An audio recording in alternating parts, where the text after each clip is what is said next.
Abaana abawala wadde beeyongedde okukola obulungi bakyali batono nnyo. Usually, national examinations begin around early October and end by early December, according to the Ministry of Education and Sports calendar. The process of preparing candidates starts with registration in early April every year. When President Yoweri Kaguta Museveni sent all school-going children home in March 20, 2020 due to the COVID-19 pandemic, the examinations body halted the registration process, which was due to begin at the time. However, midway of the lockdown, the National Examinations Board opened up online portals for schools to submit candidates' data. The development attracted backlash from educationists and parents given the fact that a number of schools started to pressurize parents to send the required data and money using electronic means, in addition to setting stiff deadlines. The UNEB's principal public relations officer, Jennifer Kalule, says the entire registration was finally called off. However, Jennifer cautions parents not to be corrupted by schools that ask for money to have their children registered for 2020 national examinations online. Registration can effectively take place when the candidates are in school. So we are not registering any candidates right now until the schools resume. Kalule attests that without doubt this year's examination cycle has been disrupted, however, confirms that candidates should remain prepared. I want to encourage the candidates, please do concentrate on studying, on learning and studying the materials provided.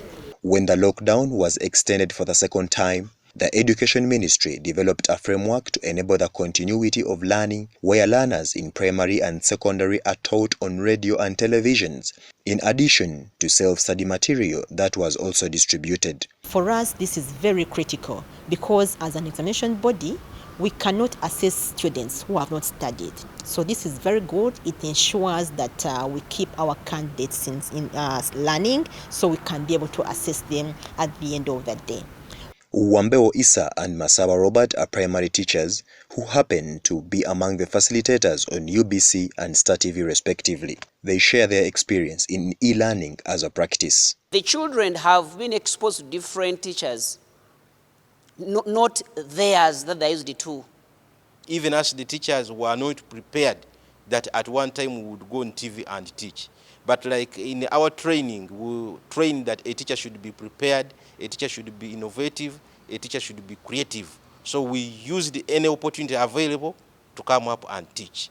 Parents, students, and some teachers have differing ideas on the practice. Sometimes on radios they teach from 10 to 1, but you can find yourself that power has checked. There I don't have power, so it means that day you have missed.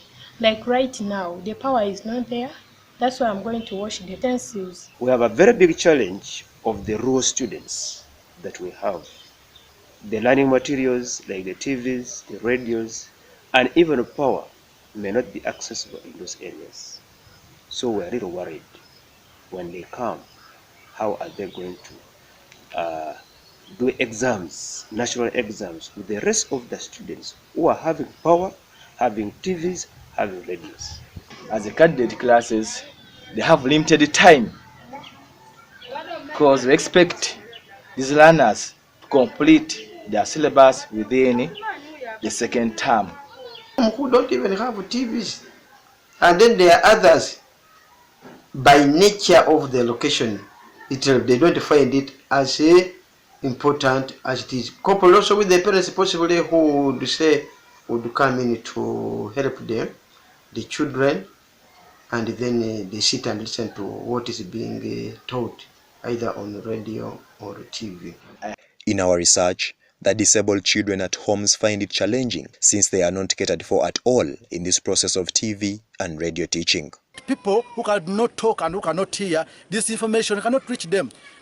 And then they don't have time to read their books, as the student has told us. At home they are busy, they are working, they are in the gardens, and this is the season for cultivation. By the time they come back to school, they have already forgotten. Amidst all the fears, teacher Wambeo Issa and Masaba Robert believe that candidates this year may perform much better than ever. The biggest percentage is always primary 6 to primary 1. So we expect that also the performance will not so much differ from the previous years.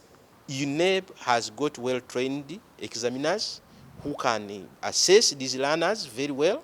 They can get a percentage of from this P7 work and merge it with the percentage of the other 6 years from P1 to P6, and we come up with a very standard paper. I must assure the parents that we are not going to have compromised the examination. It is going to be a standard examination. What is most important is that, has this child been learning from P1 up to where he is? Has he covered enough content?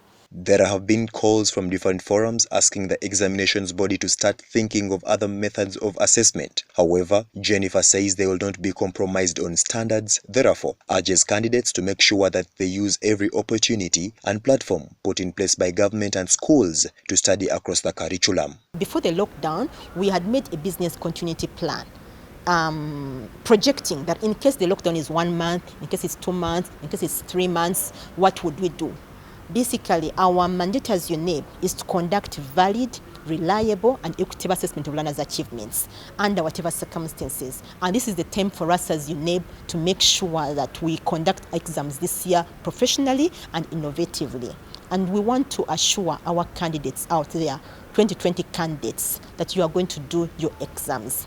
UNEB was established by an Act of Parliament in 1983, and it has the mandate to conduct and manage National Assessment for Primary Leaving Examinations PLE, Uganda Certificate of Education UCE, and Uganda Advanced Certificate of Education USCE, offering a summative assessment that is intended to evaluate students' learning at the end of a given cycle to determine who is ready to join the next level of education. Although Uganda has started to ease on several restrictions that had been put in place as a way of fighting the spread of coronavirus, the date for reopening schools remains uncertain.